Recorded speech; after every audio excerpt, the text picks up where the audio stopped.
1. The universe begged you to release what's holding you back. Right now, there is a running commentary in your head telling you who you are, what you can do, and what will happen next. It sounds so familiar that you treat it like truth. But what if that voice is not you? What if the very field that arranges possibilities has been waiting, not impatiently, but ready, for you to let go of that identification so it can answer a clearer frequency? Try this with me. Stop reading, look away from the screen, or close your eyes for a full 60 seconds and intentionally try not to think. Ready? Start now. Give the mind one clear instruction. Do not think. Count the seconds if you like. Notice how quickly a thought appears about the test itself, about your day, about a memory, about nothing at all. Notice whether you can actually force the mind to be silent or whether thoughts arise uninvited. Did a thought show up? Most people find that thoughts keep arriving. That little proof, the persistence of thought despite your wish otherwise, is exactly the doorway we need. It tells us something essential. Thoughts are events that arise in awareness. You observe them. You are not produced by them. If this landed with you, try the same experiment again and leave one sentence in the comments about what you noticed. It helps to name it out loud or write it down. That act of recording is already a tiny release. 2. What the experience reveals and why it matters. There's a difference between having a thought and being the thinker. When you identify with thoughts, they become more than passing events. They become instructions. I'm not good enough. I always mess up. I can't be seen. These are not neutral sensations. They function like broadcasts. They set a tone, a frequency that the rest of your system, attention, posture, decisions, quickly aligns to. Over time, that pattern strengthens. Neural pathways grow efficient at repeating the same script. You start to act as if those thoughts are facts, and the world responds in kind. We don't need to lean on authority to see this. The 60-second test is a replicable doorway. But there is empirical context worth keeping in mind. Research in cognitive neuroscience suggests that conscious awareness often lags behind the earliest neural initiation of action. That is, the brain begins preparing before you feel you decided. This isn't presented here to replace mystery with mechanistic coldness. It's to highlight a practical truth. Much of what seems like you runs on autopilot. Recognizing that gives you access to an intervention point, awareness. That intervention is not about suppression. It's about shifting relationship. Instead of being swept along by a thought, you learn to notice it, label it, and choose whether to feed it. When you notice, the pattern can loosen. That loosening changes your internal coherence, the energetic tone you carry. And when enough of that coherence changes, the field around you starts to respond differently. 3. A gentle map. How to begin releasing. This is not abstract. Over the next weeks, you'll practice a sequence that moves from simple verification to deep repatterning. Each step gives you both subjective felt experience and measurable notes you can record in a journal. The sequence we'll use in this first stretch includes 3 core practices you can start today. Practice 1. Labeling. 7 days, 5-minute check-ins, 3 times per day. The instruction is to simply name the dominant thought. Worry thought, planning thought, I'm not enough thought.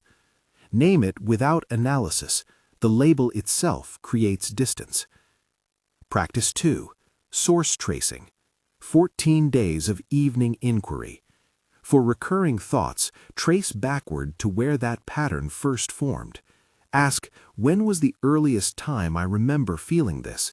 What story did someone tell me about myself? You don't need to rewrite history, you need to map it. Practice 3. Awareness anchor. Twice daily, 10 minutes each session. Sit quietly.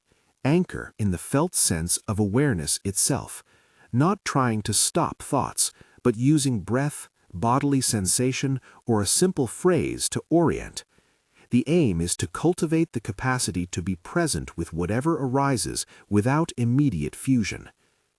There are additional practices we'll unfold later, categorizing the field of thoughts, the reality response journal, and an identity inventory. But these three give you immediate leverage. They are small enough to do now and significant enough to change what you broadcast into the world. 4. The labeling exercise. How and why it works. Start with the label. It is the shortest, most accessible shift. You break identification by giving the thought a name. For 7 days, 3 times daily at set points, say after waking, midday, and before sleep, take 5 minutes.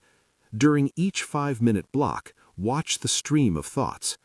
When one stands out as dominant, say its type out loud or write it down. Planning thought, stream of doubt, comparison thought.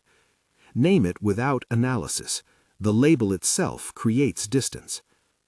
Example: you notice the thought, I should be further in my career. Label, comparison thought. Say it quietly. Notice the breath. The thought doesn't vanish instantly, but the label creates a sliver of space. That sliver is critical. It interrupts automaticity. Repeat this across moments, in the elevator, washing dishes, before a meeting. The brain learns a new pattern, noticing instead of merging. A short experiment you can try in public. When a reactive thought arises in conversation, perhaps a defensive "they're judging me," silently label it reactive thought. Notice how your voice and posture change. Often, the story loses its urgent grip as soon as you register it. 5. Source tracing, finding where a script began. After labeling gives you distance, source tracing helps you understand why certain thoughts have so much sway. Over the next 14 evenings, allocate 10 to 20 minutes to this practice. Choose one recurring thought that feels particularly influential. Ask simple, curious questions. Where have I heard this before? Who said it? What situation first made me feel this way? When did I adopt this as true? Concrete example, relationships. Suppose your recurring thought is, I'm not lovable. Trace back. Maybe a parent withheld affection when you were a child, or a first romantic relationship conditioned you to equate attention with worth. Document the origin story in your journal. Date, situation, emotions present, and a short line about how it shows up now. Work example. If your thought is, I must be perfect to be valued, the source might be a teacher or an early workplace environment where mistakes were harshly penalized. Note the triggers that reactivate that script: public feedback, performance reviews, or even a colleague's passing remark. Health example.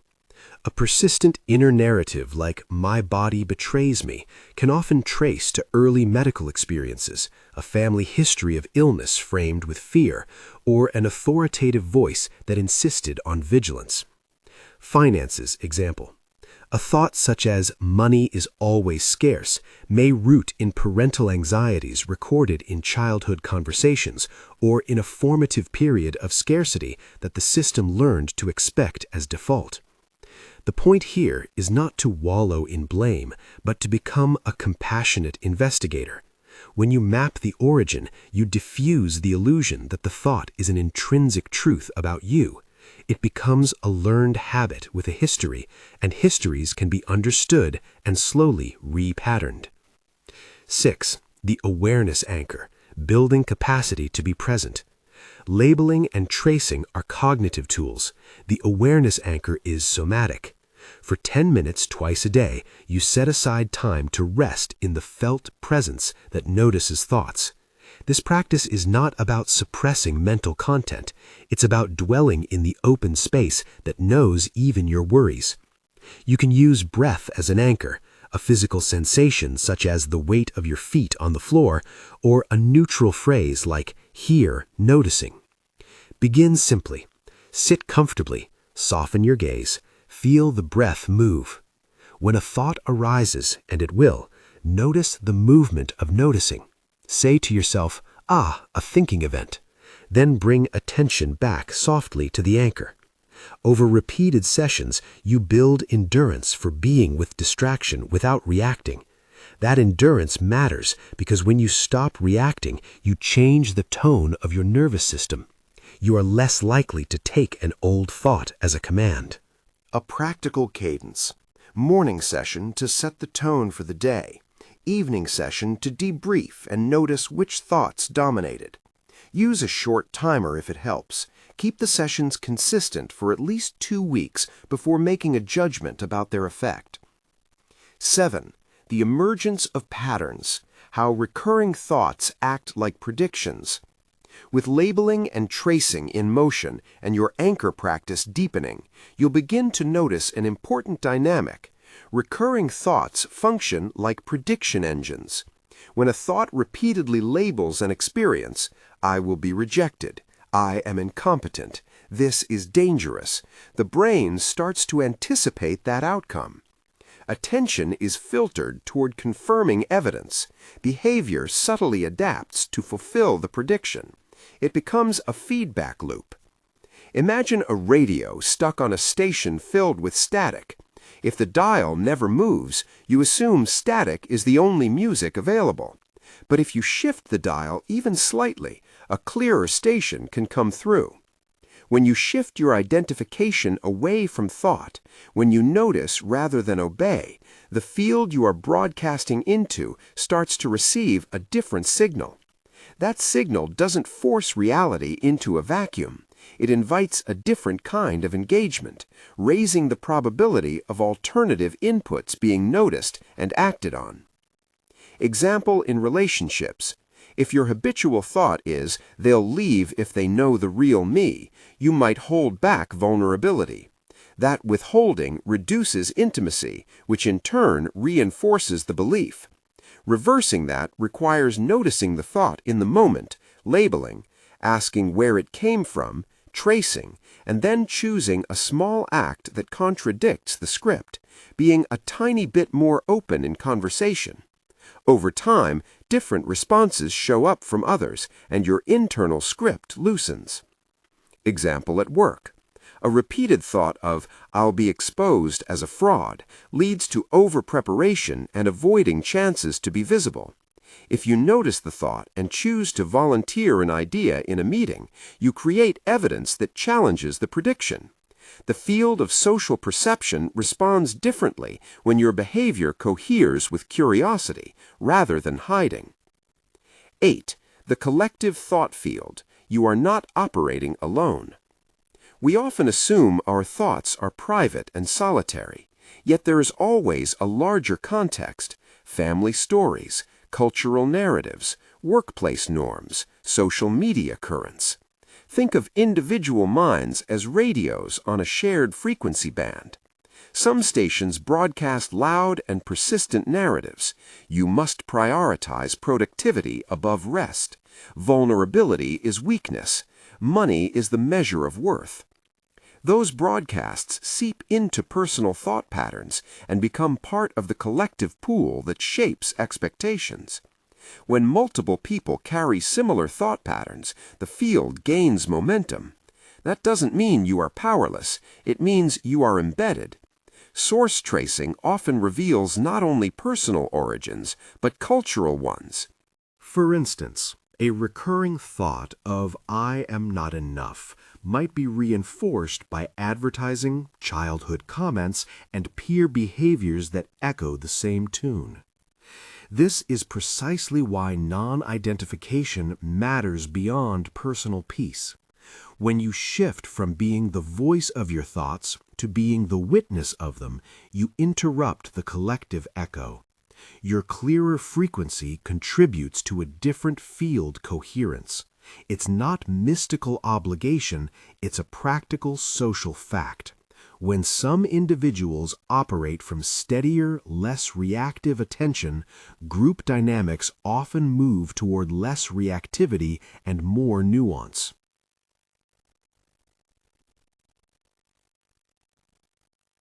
Nine.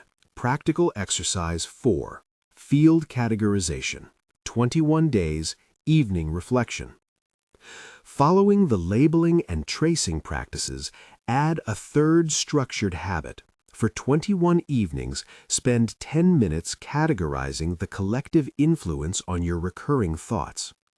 In your journal, use 3 columns: personal origin, events and family patterns; social origin, cultural messages, workplace norms, media; and current trigger, what in your present-day life lights the thought up. This simple taxonomy helps you see which parts of a thought are truly yours and which are borrowed signals. Example entry: recurring thought, I must perform to be loved. Personal origin, parents' conditioned praise tied to achievement at age 10. Social origin, workplace culture valuing results over process. Social media highlight reels. Current trigger, quarterly review, a friend's promotion. Over 3 weeks, patterns will emerge. Maybe some thoughts are heavily social and less anchored to your own memories. Others may be stubbornly personal. That knowledge allows targeted shifts. You can respond to social origin thoughts by changing exposure, and to personal origin thoughts by compassionately reworking the internal narrative.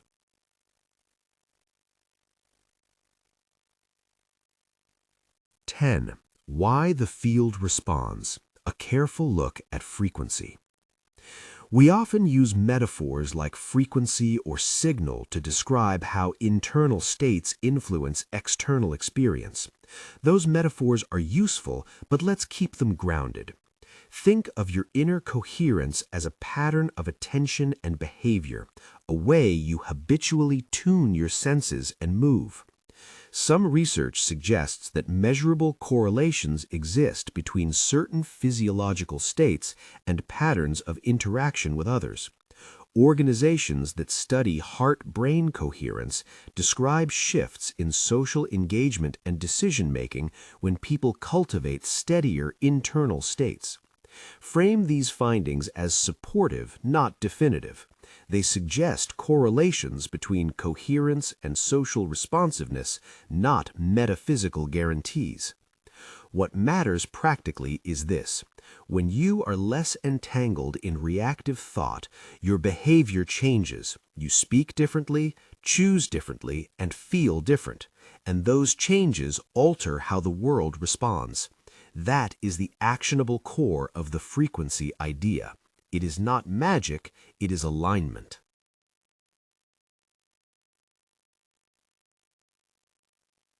The universe, conceived here as a responsive field of probabilities and interactions, notices patterns. Clearer patterns are easier for the field to resonate with. 11. The 30-Day Reality Response Journal. Introduction. To translate experience into evidence, you will use a journal designed to track subtle shifts in what I'll call reality responses, the ways life changes when you broadcast a different internal tone.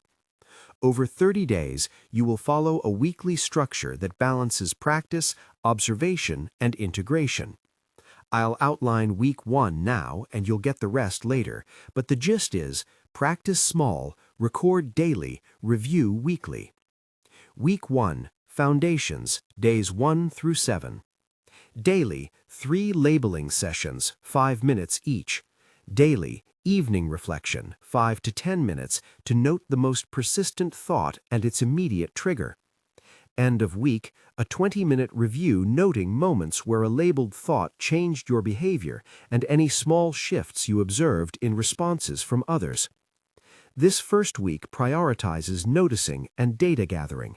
If you do nothing else in the early days, keep this: label often, anchor briefly, and write a 1-line observation each evening. The data will be more illuminating than any abstract theory. 12. bringing it into life domains, concrete examples. Let's walk through one short example in each major life domain so you can see how these practices translate. Relationships. A recurrent thought, if I express my needs, I'll be rejected, keeps you from asking for support. Labeling interrupts it in the moment. Source tracing reveals a pattern from early attachment experiences. Over weeks, the awareness anchor gives you the steadiness to ask for one small thing. The other person's response, often more compassionate than the old script predicted, becomes new evidence. You start to rewrite the pattern. Work. A habitual, I must be perfect thought leads to procrastination and avoidance of visibility. Label it, trace its origin to a formative environment, and use the awareness anchor before a presentation to steady the nervous system. Then choose one small act of visibility, an idea shared in a meeting. Note the outcome. Over time, the pattern of avoidance weakens. Health. If you carry the thought, I need to control every variable to stay safe, you may live in chronic tension, which can perpetuate stress-related symptoms. Label the controlling thought and trace its origin. Use the anchor to allow the relaxation response to come in. Then experiment with a measured release. Maybe one evening you postpone a health check-in and notice your body's response. Many people report reduced reactivity, but always treat bodily changes with appropriate medical guidance when necessary. Finances. A recurring belief that there's never enough shapes decisions towards conservatism and missed opportunities. Label the scarcity thought, trace a likely origin, family narratives, early deprivation, and try a small recalibration, such as tracking 1 week's inflows and outflows without judgment, or offering to exchange skills for value rather than avoiding negotiations. These micro-experiments begin to alter expectations and behaviors. 13. Mini-hooks to keep the momentum. As you practice, use small prompts to maintain attention. In an elevator or bus, notice the next thought. Label it. Before answering an email that triggers anxiety, take a breath and say silently, planning thought. After a difficult conversation, journal one line about what dominated your mind. These micro-habits make the larger shifts possible because they create repeated opportunities for non-identification. 14. Identity inventory, an early invitation. At the end of week 1, begin an identity inventory. For one morning session, list I am statements that feel automatic. I am the responsible one. I am anxious in groups. I am the dependable person who never complains. Then, as an experiment, rewrite 3 of them into observation-based statements. I notice feelings of responsibility. There is anxiety present when I enter groups. I act with dependability in many situations. This subtle change from declaring to observing shifts the grammatical structure that fuels identification. For example, the statement, I am the anxious person, carries weight and prescriptive force. The observation, anxiety shows up, is descriptive and offers room for response. This is the beginning of identity reconstruction, not rejecting parts of yourself, but creating space so that no single pattern dictates your whole life. 15. Short experiment. The decision noticed. Here's a brief experiment you can try right now to test how awareness changes choices. Recall a small decision you made recently that felt automatic. Maybe you skipped an event, declined an invitation, or avoided asking for a raise. Bring that decision to mind. Notice the thought that motivated it. Label the thought. Trace briefly where that thought likely originated. Then imagine making the opposite choice. Notice the physiological or emotional difference in your body as you hold that counterfactual. This imagined reversal is not about coercing reality. It is a way to reveal the degree to which a thought pattern was steering behavior. Many people report that just noticing the old motivation reduces its pull. Others notice a felt possibility where there had been a closed loop before. Either way, record it in your journal. The act of recording is part of the practice. It turns subjective impressions into a data set you can track across time. 18. Classifying the thought frequencies you carry. Now that you have a raw sentence at the top of your journal, it's time to give the different voices a clearer taxonomy. For practical work, I use 3 functional categories, not because the mind is limited to 3 things, but because these categories are precise enough to guide targeted intervention. Type A, personal script. These are thoughts that originate from private experiences, often rooted in early relationships or formative events. They sound like, I am not enough, I can't trust myself, or I must earn love. They carry a strong autobiographical tone. They tend to trigger states that feel very intimate and immediate. Type B, social broadcast. These are messages you absorbed from the group around you. Workplace norms, family expectations, cultural narratives, advertising. They sound like, you must hustle to be worthy, vulnerability makes you weak, or success equals external status.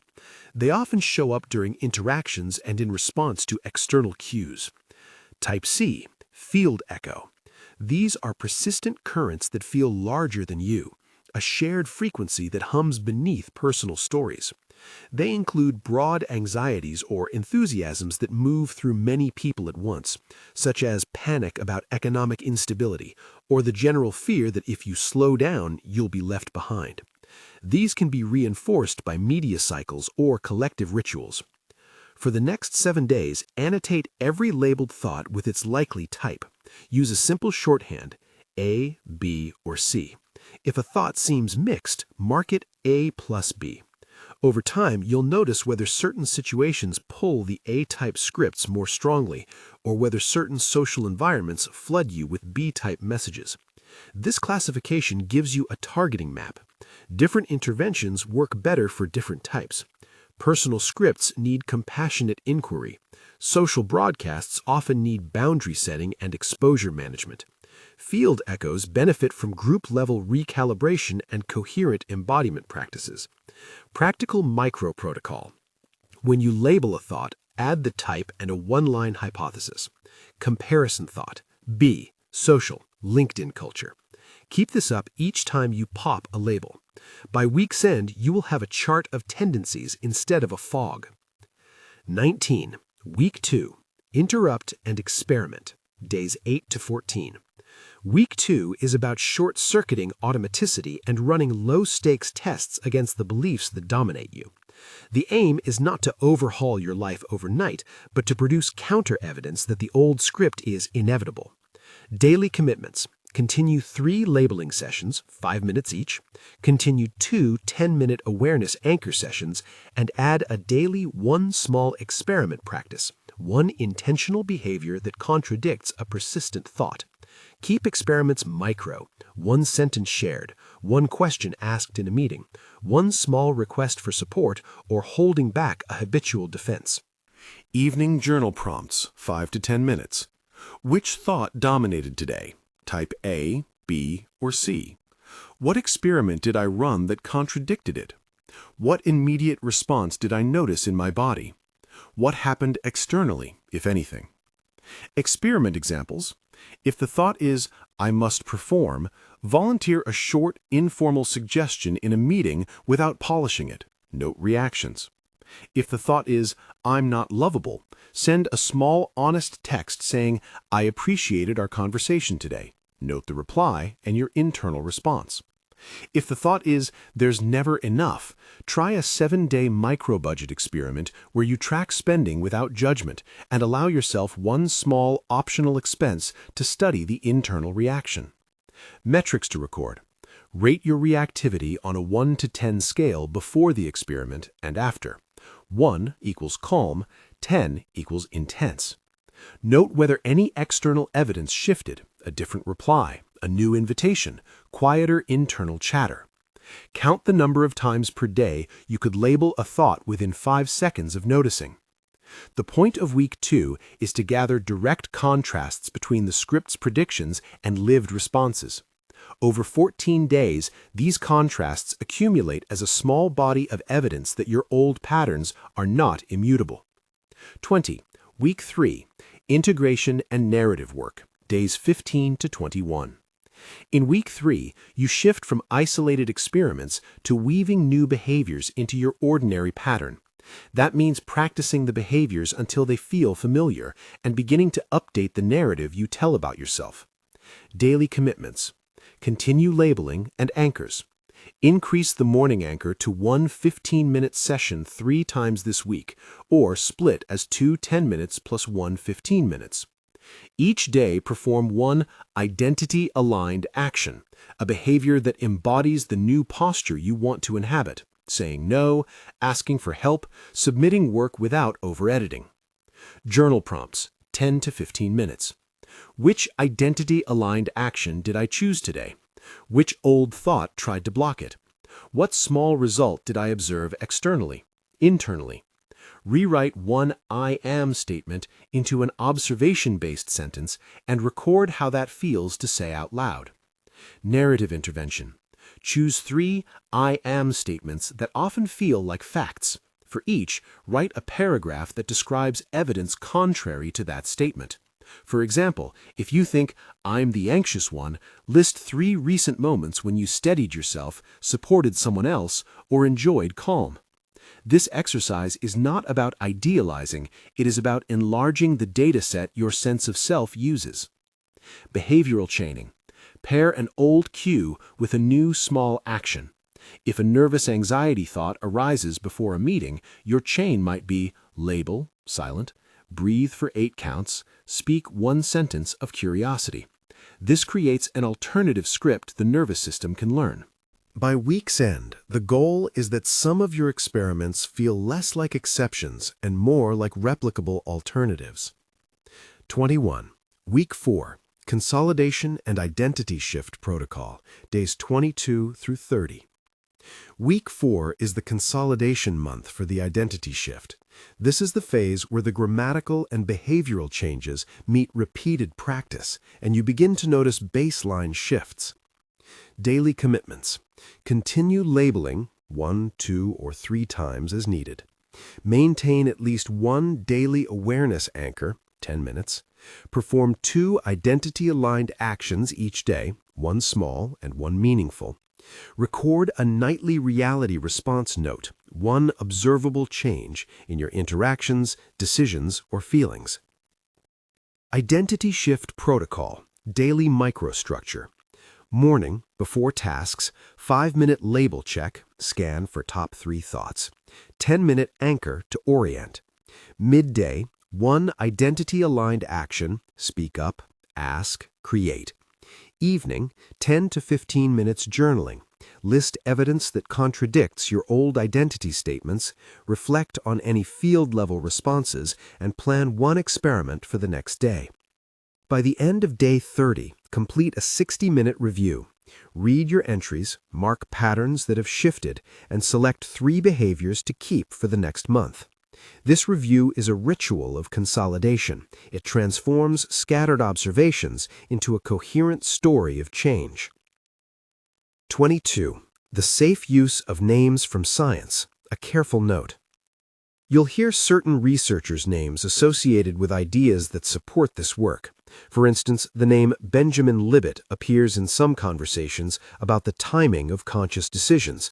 Other teams have measured coherence correlations in physiological patterns linked to social interaction.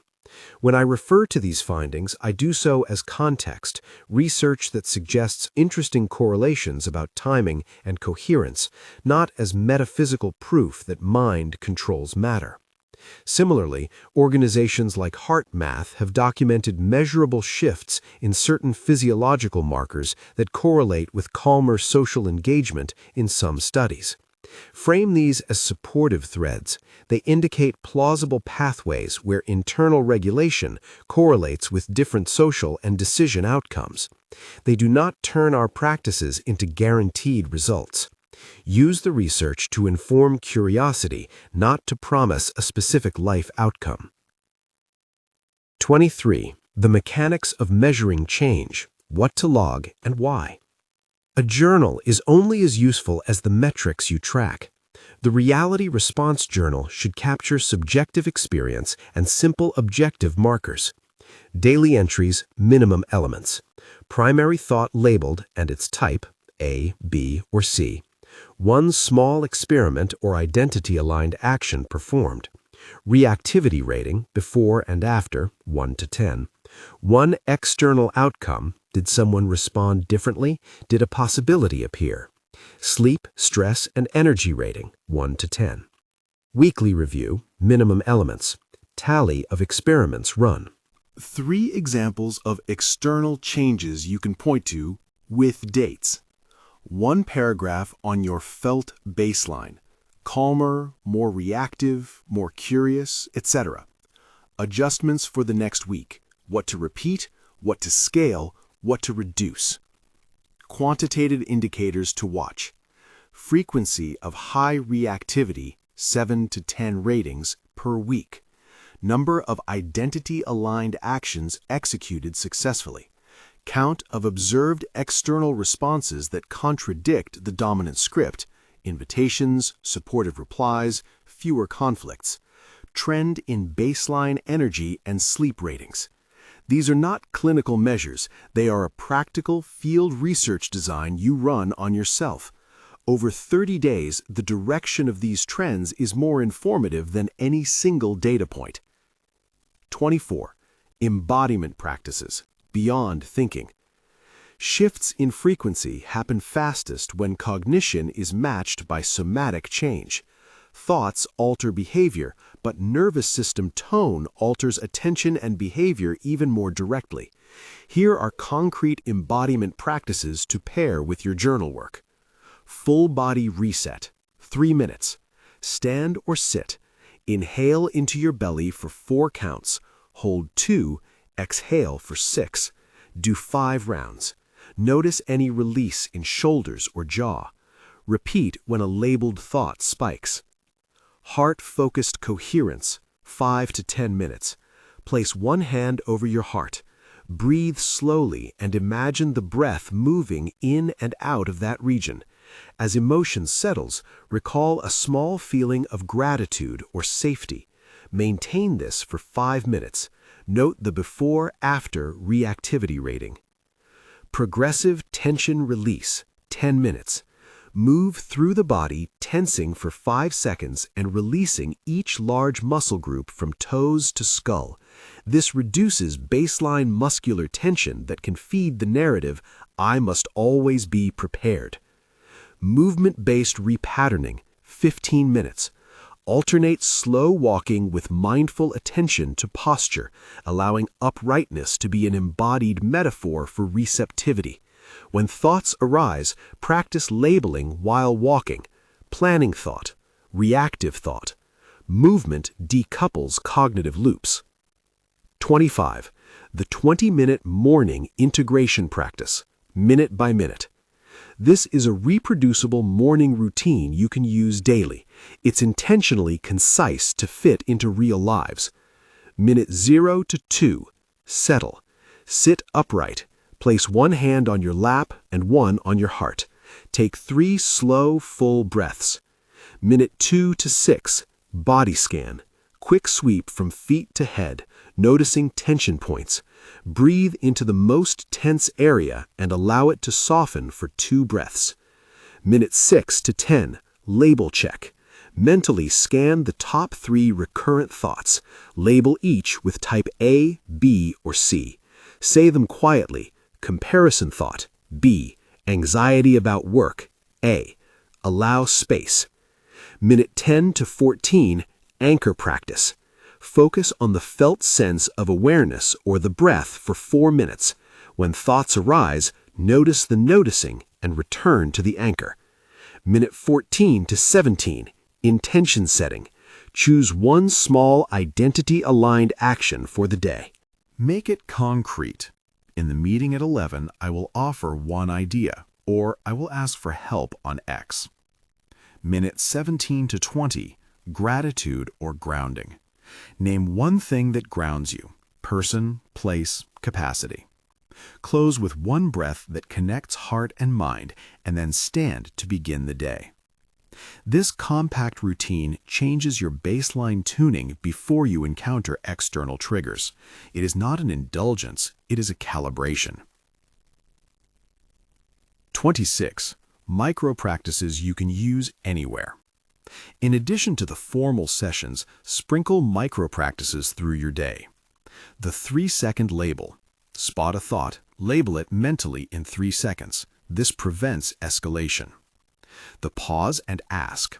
Pause 3 seconds before answering a text or email and ask, is this thought true right now? Often the urgency dissolves. The 2-question check. When a recurring thought surfaces, ask, what does this want from me? And what would a kinder, braver action look like? This moves you from reactivity into resourceful inquiry. The shared check. In a conversation, if a thought appears like they're judging me, silently label it and then ask one curiosity-based question to the other person. It breaks the assumption cycle and invites fresh information. 27.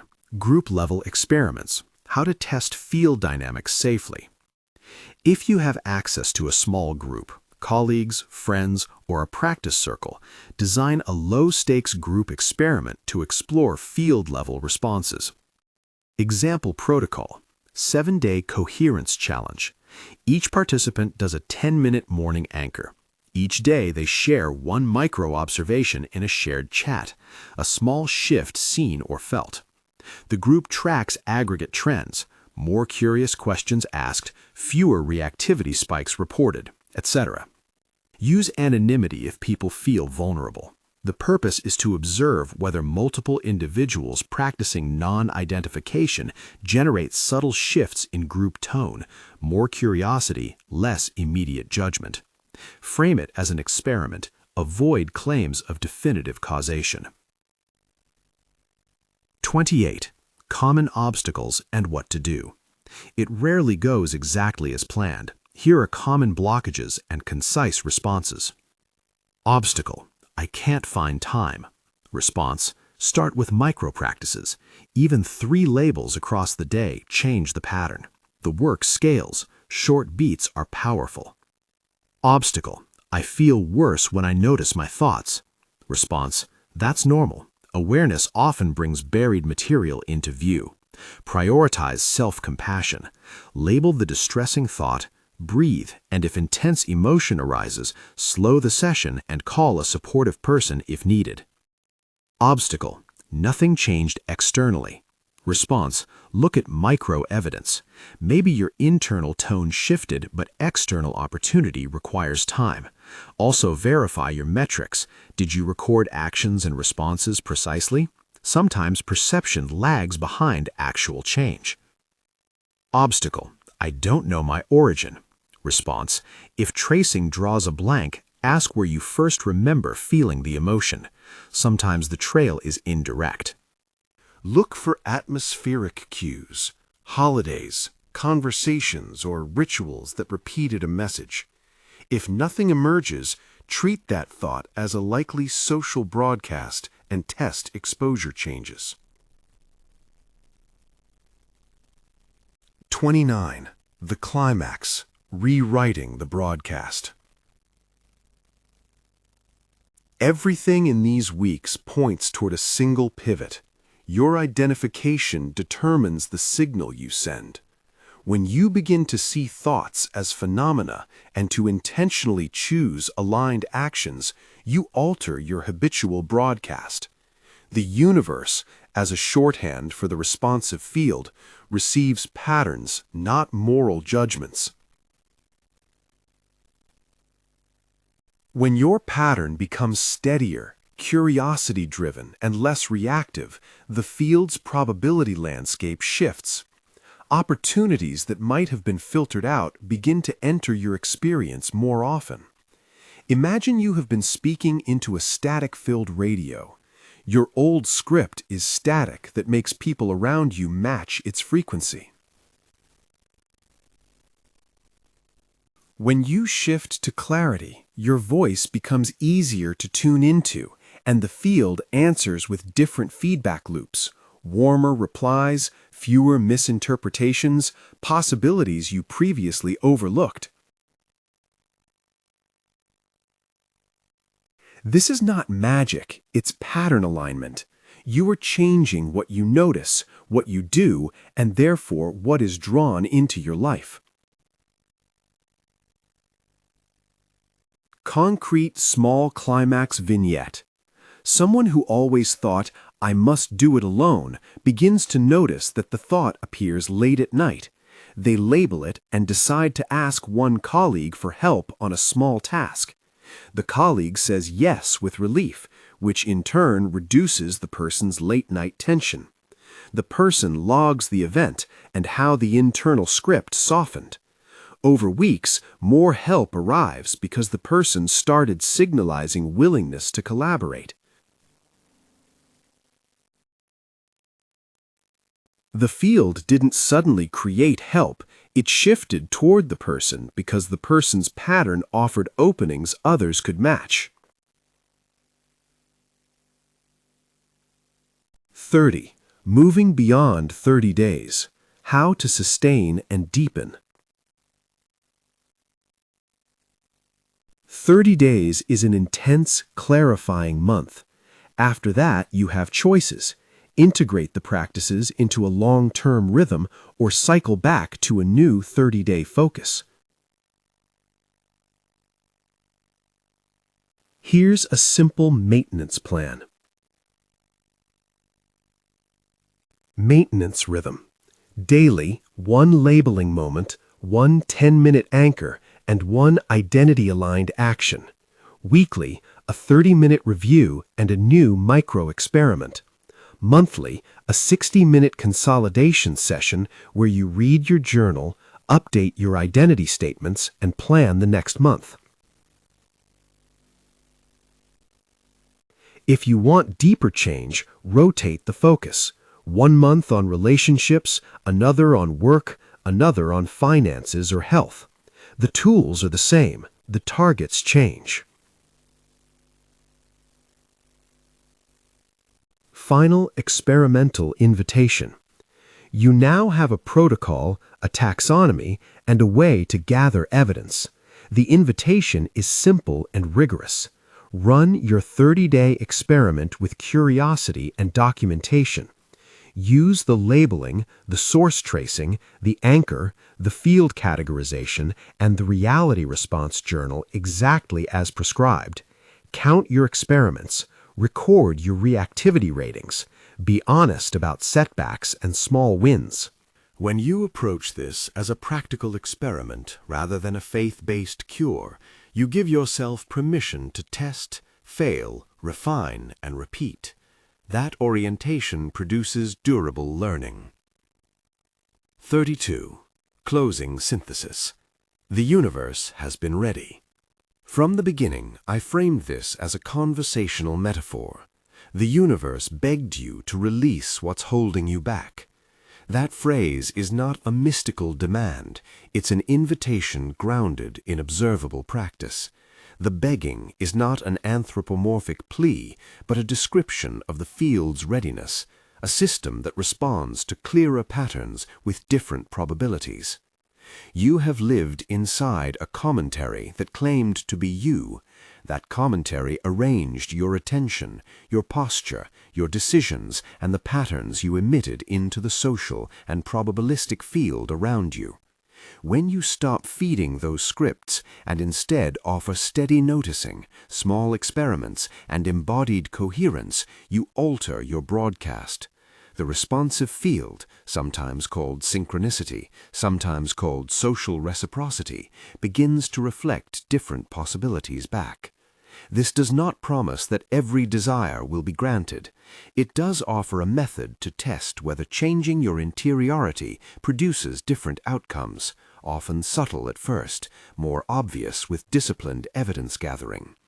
The question we started with remains the same. Will you release the grip of what's been holding you back? 33. A practical closing ritual. Before you go, do a 3-step practice to anchor what you've learned. Step 1. Label. Take the thought you wrote at the top of your new page. Speak its label aloud once. Step 2. Trace briefly. Write one line about when you first remember it. Even a hunch is fine. Step 3. Commit to one micro-experiment. Choose one small identity-aligned action to do in the next 48 hours and write it down with a time. This ritual transforms concept into action. Place the page somewhere you'll see it. Use it as a prompt for the first days of the Reality Response Journal. 34. The one closing resource. If you want a practical scaffold, use the 30-day Reality Response Journal template linked in the description. It lays out daily prompts, reaction scales, and weekly review pages so you can gather clear data without reinventing the wheel. If you commit to this structured month and use the practices with honest recording, you will have real evidence to guide your next decisions. If this message landed with you, download the template, begin tonight, and give yourself 30 days of curious, experimental attention. Share one sentence in the comments about what you chose for your first micro-experiment. That tiny act of reporting alone increases the likelihood you'll follow through. Parting invitation. This is an invitation to become an experimenter in your own life. Not to chase control, but to refine the way you show up, listen, and act. The field around you is not indifferent. It is responsive to pattern. When you shift from being swept along by thought to being the witness of it, you grant the universe, the responsive field, a clearer frequency to answer. That clarity makes space for new responses, new alignments, and new possibilities. You are not your thoughts. You never were. The field has been ready. Release the grip. Notice what comes.